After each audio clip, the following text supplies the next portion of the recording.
Hi, this is John Blondell, Liam King, and Stephen Gorski.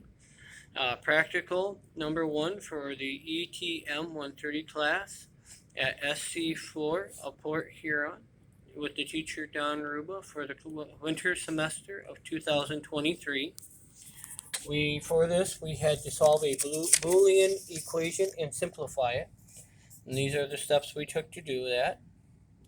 We started, of course, with the main problem, and we went all the way down to x equals c and a or c and d.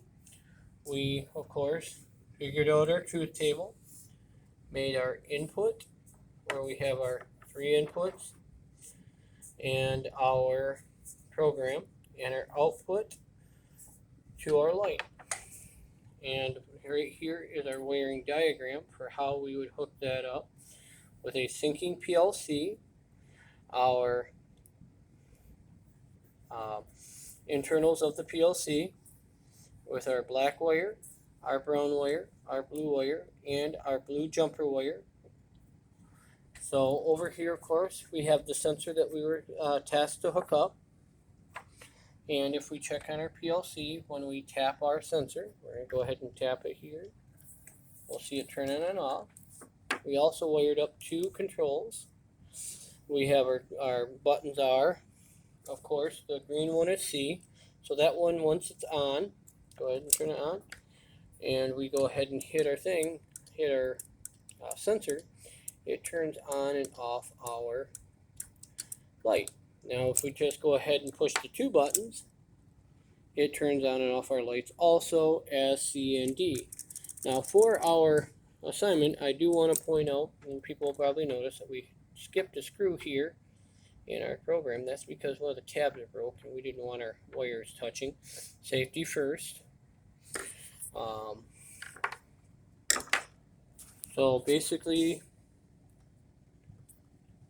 we have of course, our PLC, which is syncing, we talked about. We have our switch, which is plugged into power.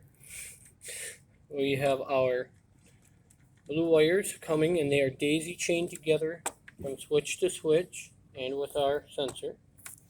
Our sensor is a normally open sensor, and like we discussed, when we hit the thing on and off, nope, don't push the button yet. We get nothing until the gentleman next to me pushes the button for C, and then it turns on and off, or should. Oh, I'm not hitting my thing right. There we go. We just got to get in step. This would be good for like a machine operation where if the part's not in place, we don't want to push the button because it could damage the machine. Or if we want to be able to cycle the machine to make sure it's running, we'd be able to hit both of our start buttons without a part. But if the part's not in place and not in place properly, that's when our sensor would be a good thing for. And thank you very much for your time.